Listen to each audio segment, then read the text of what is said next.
Assalamualaikum warahmatullahi wabarakatuh. Saya Nazula Wahyutri Anissa, saya anggota kelompok 1 dari Pendidikan Seni Rupa Offering C. Saya Ratega Sari Putri, Pendidikan Seni Rupa Universitas Negeri Malang. Saya Rifki Firdianti dari Pendidikan Seni Rupa Offering C. Assalamualaikum warahmatullahi wabarakatuh. Saya Sakarin Halimirski dari Pendidikan Seni Rupa Offering C. Kami dari kelompok 1 akan membahas mengenai permasalahan pendidikan seni rupa yang diakibatkan oleh kesenjangan konseptual dan implementasi dalam kebudayaan.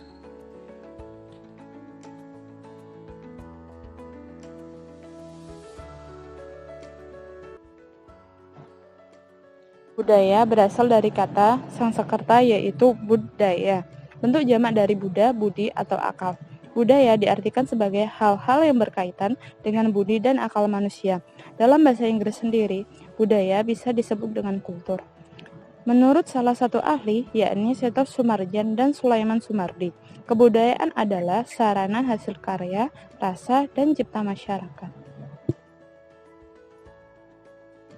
Selanjutnya membahas tentang pendidikan. Pendidikan menurut Kamus Besar Bahasa Indonesia adalah proses pengubahan sikap dan tata laku seseorang atau kelompok orang dalam usaha mendewasakan manusia melalui upaya pengajaran dan pelatihan proses, cara, lalu perbuatan mendidik. Kemudian, menurut salah satu ahli, pendidikan adalah proses yang terus-menerus atau abadi dari penyesuaian yang lebih tinggi bagi makhluk manusia yang telah berkembang secara fisik dan mental, yang bebas dan sadar kepada Tuhan, seperti termanifestasi dalam alam sekitar, intelektual, emosional, dan kemanusiaan dari manusia. Pendidikan, kebudayaan, dan seni. Pendidikan pada kebudayaan. Pendidikan bertujuan membentuk agar manusia dapat menunjukkan perilakunya sebagai makhluk yang berbudaya, yang mampu bersosialisasi dalam masyarakatnya dan menyesuaikan diri dengan lingkungannya. Seni dan kebudayaan. Seni merupakan bagian dari kebudayaan, bahwa cara berpikir, suasana cita rasa, diafragma pandangan kesejahteraan, dan kebijakan mengelola kehidupan. Kesemuanya berkaitan dengan gugusan nilai, makna, moral, keyakinan, serta pengetahuan yang menyeluruh dalam kebudayaan di mana kesenian itu hidup. Secara konseptual, kami akan membahas 3 hal, yakni konsep pendidikan seni di Indonesia, pendidikan seni berbasis kebudayaan, dan permasalahan kurikulum pendidikan seni di Indonesia. Yang pertama, konsep pendidikan seni di Indonesia. Di sini, kami akan membahas 4 konsep pendidikan seni di Indonesia.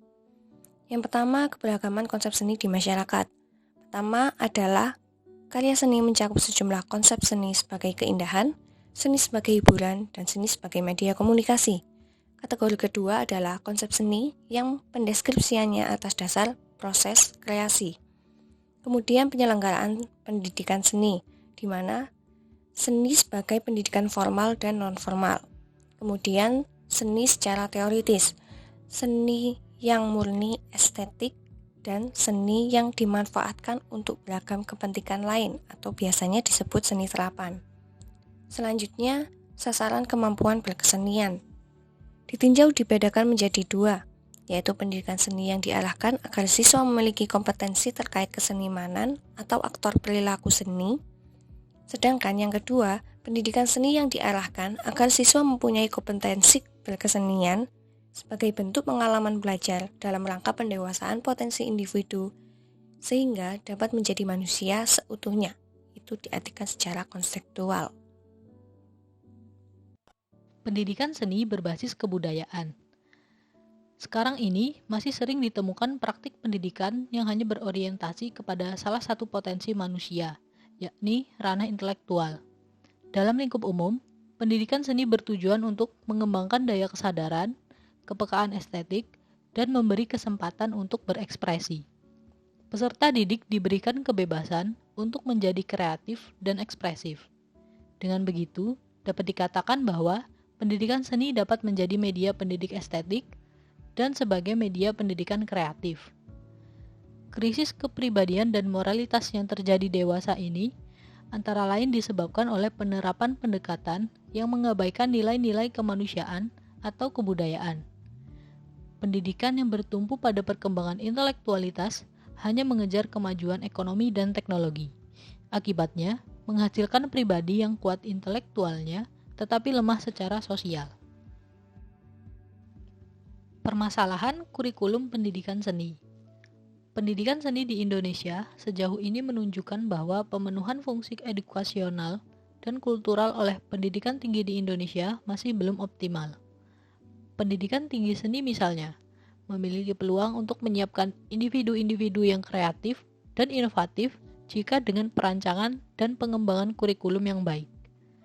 Langkah-langkah penyusunan kurikulum dimulai dari analisis kebutuhan, kemudian perumusan kompetensi, lalu mengembangkan kurikulum itu sendiri, kemudian pengembangan garis-garis besar program pengajaran atau GBPP, penyusunan satuan acara pembelajaran atau SAP, silabus, asesmen, dan evaluasi. Landasan teori pendidikan seni berbasis kebudayaan. Terdapat beberapa teori tentang pendidikan seni berbasis kebudayaan. Dua di antaranya yaitu teori Lev Vygotsky. Menurut Vygotsky, pengetahuan tidak dapat dipisahkan dari aktivitas di mana pengetahuan itu dikonstruksi dan dimakna. Bisa dikatakan, melalui aktivitas interaksi tersebut, penciptaan makna terjadi. Kemudian, Richard beranggapan siswa pada dasarnya membawa pengertian dan pengetahuan awal yang ia miliki ke dalam setiap proses pembelajaran yang ditambahkan, dimodifikasi, diperbarui, direvisi, dan diubah oleh informasi yang dijumpai pada proses belajar. Implementasi. Ada 6 sub yang akan dibahas, mulai dari proses pembudayaan sampai aplikasi pembelajaran berbasis budaya. Yang pertama, proses pembudayaan. Proses ini terjadi ketika ada pewarisan tradisi budaya dari satu generasi kepada generasi berikutnya dan adopsi tradisi budaya oleh orang yang belum mengetahui budaya tersebut sebelumnya. Pewarisan tradisi budaya disebut dengan proses enkulturasi atau enculturation, umumnya terjadi secara informal di dalam suatu keluarga, komunitas, dan lingkungan masyarakat.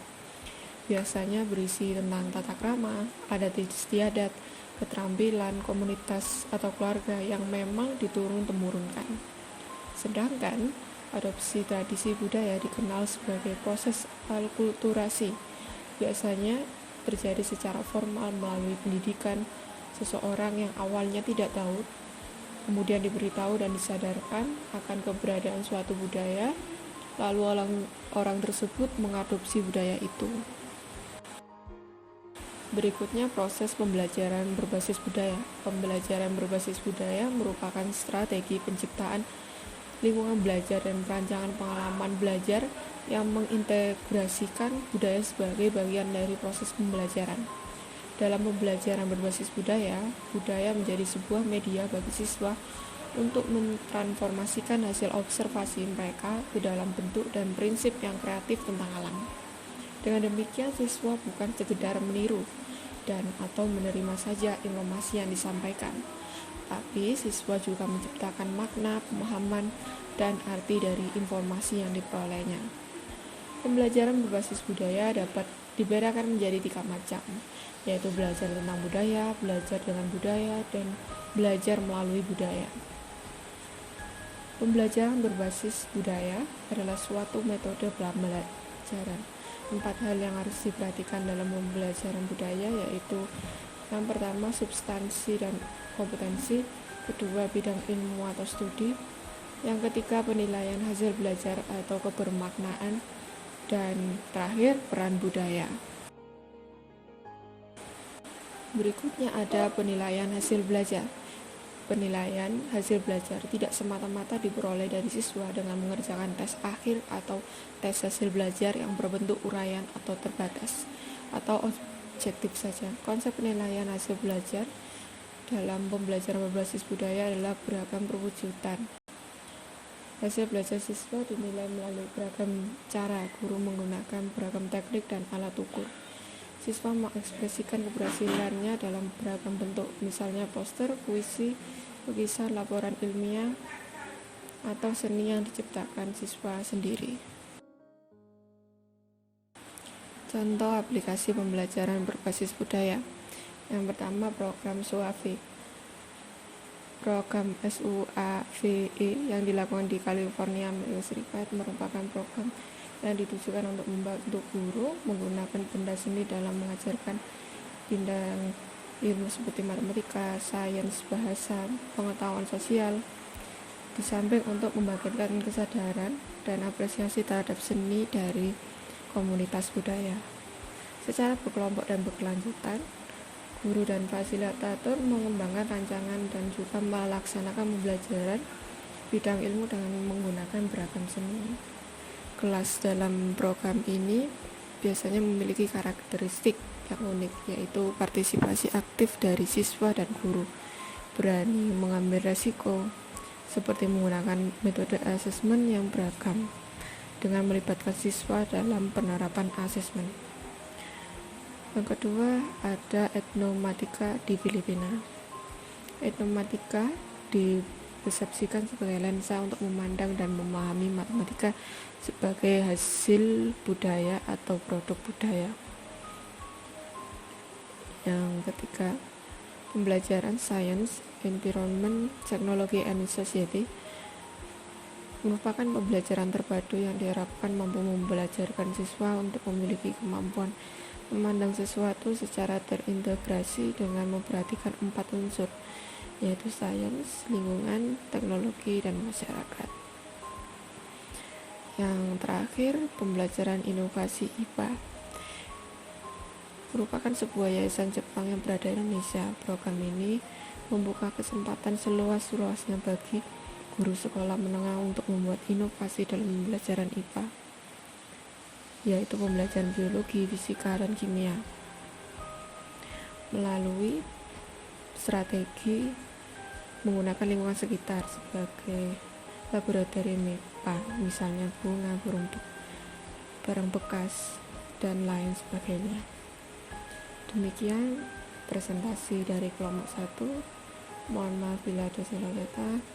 Pertanyaan kami persilakan. Terima kasih.